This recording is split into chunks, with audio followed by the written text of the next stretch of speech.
Yo, what is up guys, and welcome back to McAdee's Entertainment. I'm your host as always, Adam McGahee. To celebrate the grand return of the infamous bounty hunter Boba Fett in the latest season of The Mandalorian, and to prepare for his upcoming television show later this year on Disney+, I have been looking all across the internet for some of the most interesting stories featuring everyone's favorite armored bounty hunter. In my research, I came across the comic book for the video game Star Wars The Force Unleashed 2. Little did I know that this comic was all about Boba Fett's involvement in the game's plot and featured many important scenes that we did not get to see in the game's campaign. I had covered each issue separately in our last series of videos, but I wanted to use today's video to compile them into one overall collection movie for you all to enjoy. So sit back, relax, and listen to one of Boba Fett's most deadly hunts in his story of The Force Unleashed 2. The story begins with Boba spending some quality time with his girlfriend at the time, named Zasha, who is also a fellow bounty hunter. As they talk, Boba gets a notification from his helmet. He goes to another room to answer the call, and it is a job request from none other than Darth Vader himself. Vader tells Boba that this is a very dangerous mission, and that his pay will be triple his usual rate. Boba asks Vader what the target is, and Vader tells him that it is a Jedi. And as we know, this Jedi is none other than the rogue clone Starkiller who escaped Vader's grasp at the cloning facility on Kamino. Vader tells Boba that his first visit should be the planet Cato Nemoidia to locate Starkiller. Boba equips his iconic armor and tells Zasha to go with him on this mission. As the pair approach Cato Nemoidia, they see the wake of destruction that Starkiller left after rescuing the captive Jedi Ram Kota from the planet. As the two land, they see countless bodies of slain stormtroopers, all killed by the hands of the ruthless Starkiller.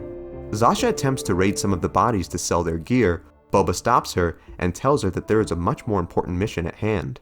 They then come across the dead body of the Gorog, the giant beast Starkiller defeated in the arena on the planet. As they inspect the body, Zasha asks what Starkiller is after. Boba tells her that he is after the woman he loves. The woman, for those who have not played the games, is known as Juno Eclipse, an Empire deserter who fell in love with Starkiller and aided him in his quest for the rebellion. Just then, Boba notices his scanner pick up a heartbeat. Something is alive amongst the rubble. Just then, the Gorog's eye opens, and the presumed dead creature rises, letting out a ferocious roar at the two bounty hunters. The creature slams its fist into the ground and begins a brutal rampage in the ruins of the arena. Boba rockets out of the way and does a thermal scan of the creature and notices the reason it is still alive is that it has a second heart. This second heart activated after Starkiller destroyed the first one after their initial battle. Boba locks onto the creature's heart and fires a rocket from his jetpack directly at it. The rocket tears through the creature's flesh, leaving a gaping hole through it. Boba then rockets through and blasts right through the creature, shattering the creature's heart in the process. Covered in blood, Boba flies down to see if Zasha is alright. The creature falls with a thundering thud, finally slain for good by the hands of the notorious Boba Fett. After the battle, Zasha tells Boba that this job is too dangerous and is not worth any amount of credits that he's being paid. She tries to get Boba to leave with her, but he tells her that he must honor his contract and follow through with the mission.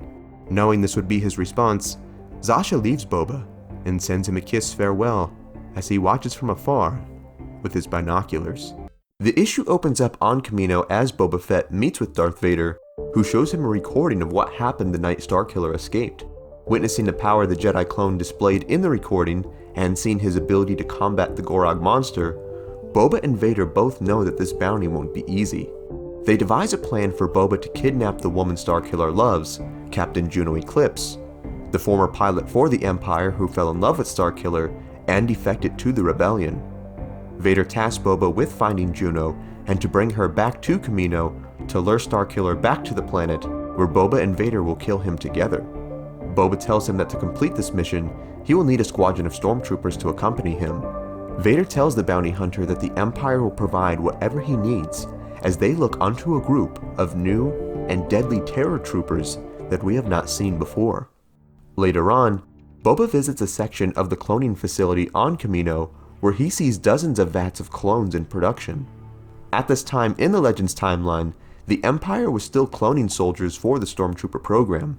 As a clone himself, Boba speaks to a scientist who tells him that these specific clones are accelerated and can go from infant to infantry in just a matter of weeks. However, due to this accelerated process, it causes issues with the clones' brains and causes them to degrade and makes them go insane within a year or less, some not even making it out of basic training. The scientist forms a sinister smile on his face and says that it's only a minor setback, and that there will be always more batches of clones to perfect. Later on, Boba is able to track down a mechanic who had recently changed the transponder codes for the ship of the woman Juno Eclipse. Boba interrogates the man for the ship's location. Terrified, the man gives the information, and Boba programs the location codes into his ship and leads his small militia to the Outer Rim, where they come across a rebel frigate. They hide on the back of an asteroid, waiting for the right moment to strike. Just then, they notice the ship carrying the Jedi Starkiller and Ram Kota arrive as they go to meet Juno. As soon as the Jedi are greeted and begin to board the frigate, Boba has the Empire pilots open fire with their ion cannons, disabling the ship's defenses and shields. They then launch their boarding pods and prepare to engage the troops inside. A band of rebel soldiers stand guard at the ship's blast doors, where they then see a laser begin to cut its way through the door. As the door falls to the ground, swarms of terrifying spider-like droids leap out of the darkness and begin attacking the rebel soldiers. The spider droids are then accompanied by the deadly new terror troopers Vader had showed off to Boba back on Kamino. They open fire on the ambushed rebels, who stand no match for these ruthless soldiers and their droids. As the soldiers cause the diversion on the rest of the frigate, Boba now knows his time has come. He rockets through the ship, tearing through waves of rebel soldiers with ease. He meets with the terror troopers as they locate the room where Juno and the rest of the rebels are hiding in. They blow the door open, blasting anyone who stands in the way of their target. Juno attempts to defend herself, and Boba blasts her in the shoulder as she falls to the ground. Boba gets out his binders and orders for her to go with him. As they walk back to the Slave One, Juno looks in horror of the corridors of the ship as she sees all of her rebel friends who were slaughtered by the Empire soldiers. Boba launches his grappling hook and brings Juno aboard. As they board, Starkiller had just arrived on the scene and sees what happened. He watches in horror as Boba gets away with Juno, powerless to stop him. As they fly away, Boba projects his hologram as he speaks to Juno. She tells him that Starkiller will come for him, and that he is a Jedi. Boba tells her that he has experience with fighting Jedi, and this Starkiller is not the one she loved. He tells her that this one is just a confused clone who thinks he loves her, and is nothing more than an insane science project that Vader will kill. Juno tells Boba that regardless, she still loves him. She pleads with Boba that he must have loved someone and must know how she feels. She begs for him not to let Vader to use her to kill Starkiller. Conflicted by her words, Boba thinks back to the people that he has loved in his life. Love for people like his father Jango and his girlfriend Zasha. The conflicted bounty hunter still plots a course to the planet Kamino, where the Sith Lord Vader awaits. The issue opens up with Boba escorting the captive Juno Eclipse to Vader, who is waiting for them on the landing platform. Vader tells the troopers to take the woman into custody, where Boba halts them and tells them he will not release her until he is paid for his bounty. Vader retorts back and tells the bounty hunter that he will be paid once Starkiller is captured, for that was their agreement. Boba demands that when Starkiller arrives, that he be as far away from him as possible, for he knows how dangerous this Jedi clone is. Vader agrees and tells Boba that once Starkiller is dead, Boba will get an exclusive contract with the Empire. Juno tries to get through to Boba and tells him that the Empire is only using him, and that it's only a matter of time before they turn on him as well. Boba responds by telling her that the Empire will always have enemies that need to be taken down, and when the time comes that they don't, there will be plenty of places in the galaxy for a rich bounty hunter like him to hide. Boba then meets with Vader as they watch on as Starkiller and the rebel fleet arrive on the planet. Boba prepares his sniper rifle and rockets up to take out his target, when suddenly he begins to see the rebel ships in the sky all start exploding around him. This was a trap, and he fell right for it. Dozens more ships fly from the explosion, opening fire at him and on the landing platform below. Boba makes his way to an open door at the facility, narrowly evading the rebel invaders. As Boba makes his way through the facility, he comes across one of the cloning labs of Kamino, where he then comes across one of the failed, zombie-like deformed clones of Starkiller. The clone senses Boba's presence and enters into a feral, almost primal-like rage and attacks the bounty hunter. It slices Boba's blaster in half with its lightsaber, and Boba proceeds to torch it with its flamethrower. The wounded clone then uses the Force to blast Boba off the platform. The bounty hunter manages to save himself and grab the platform's edge. As the monstrous clone approaches to finish Boba off, he activates the rocket launcher on his jetpack, which flies directly into the face of the creature, blowing its head off and saving Boba from certain death. The wounded Fett then makes his way further into the facility, where he comes across one of the Kaminoan scientists he had spoken with before in the last issue. He tells the scientist the area is under attack, and that it is time to leave. The scientist tells him that he must stay there and protect the classified cloning data and get it back to Coruscant. We then get a good look at the clones that the scientist is looking at.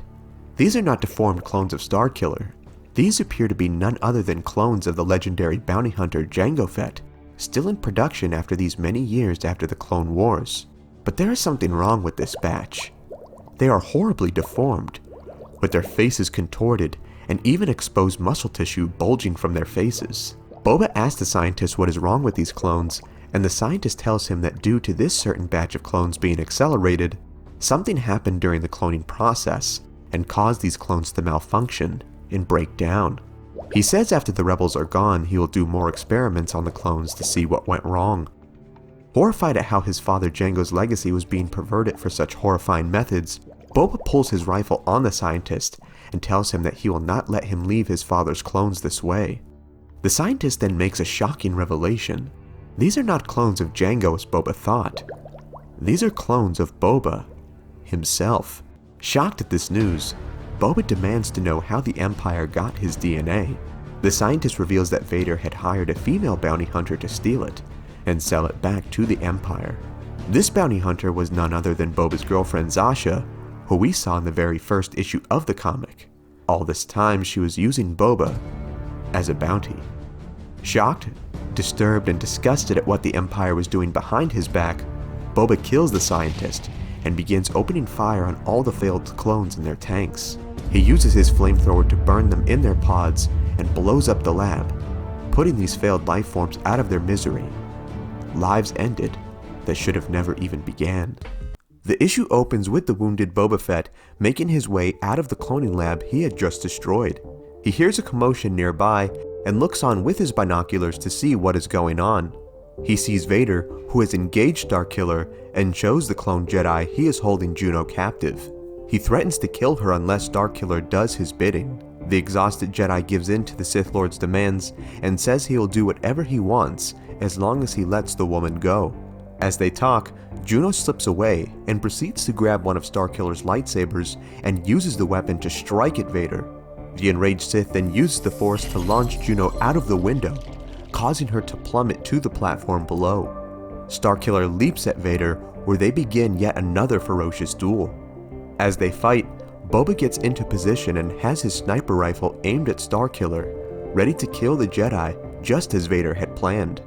Just then, Boba is interrupted by the Jedi Ram Kota, the shape-shifting droid proxy, and a band of rebel soldiers. They attack Boba, who tells them that they are in the way of his bounty. He takes down the rebel soldiers, and the Jedi attempts to strike Boba down, who dodges out of the way and knocks the Jedi to the ground with the butt of his gun. The wounded Jedi then orders the droid proxy to attack Boba. The shapeshifter would then proceed to take on a form Boba would know all too well, the form of his father, Jango Fett. The two then begin a violent duel on the rain-soaked platforms of Kamino. The Jango copy manages to gain the upper hand in the battle, and just as he is about to execute Boba, the bounty hunter takes out a hidden sonic grenade and tosses it at the feet of the Jedi and the droid. Piercing sonic vibrations ring through the air as the Jedi and the droid are brought to their knees in intense pain. Boba uses the precious time to rocket out of the way and prepares his weapon once again to assassinate the rogue clone Jedi. He looks on and sees Starkiller has gained the upper hand in the battle, where he manages to disarm Vader and brings him to his knees. As Starkiller talks to Vader, Boba has him in his scopes, ready to end his life at any moment. Right before Starkiller could kill Vader, he is interrupted by Ramkota, who tells him that Vader has too many secrets to be put to waste like this, and must be taken into custody so they can bring the Empire down.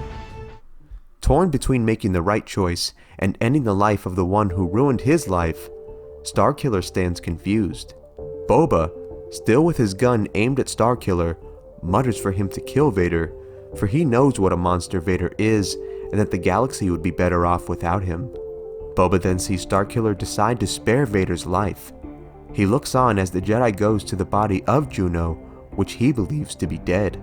Boba then prepares to open fire and claim his payday when he sees something that makes him hesitate. He sees Juno is actually alive and greets Starkiller with a kiss. Conflicted at this moment, Boba takes off his helmet and aims his weapon once again at Starkiller. However, he cannot get himself to pull the trigger at this moment. He sees how happy and in love the pair are, and deep in his heart, Boba is a good man, and feels this would be a cheap, dishonorable way to claim his bounty. He says aloud that he will get Starkiller, but not like this. Later on, Boba sits in his ship as he listens to a transmission from Juno and Princess Leia. He finds out where they are headed next, where he then sees the ship with Starkiller and the captive Darth Vader on board. He targets the ship when he sees it enter hyperspace. He exclaims that it is time to go back to work, and flies after it, vowing to capture Starkiller honorably this time, and finally get his pay. And that is the end of the Force Unleashed 2 comic book. As we know, it was not long after this that Lucasfilm would be acquired by Disney, and this series of video game and comic was cancelled and deemed no longer canon. I was a huge fan of this series when I was a teenager, and would love nothing more than to see this story continued. Now, what are your thoughts on this? Do you like The Force Unleashed? Did you know this comic was all about Boba Fett? What other Star Wars stories would you like to see us cover? Sound off in the comments. Also be sure to give this video a like, subscribe to the channel, and tap the bell icon to be notified of all of our latest videos. Thank you so much for watching. Remember, you are awesome and loved, God bless, and I will see you in the next one.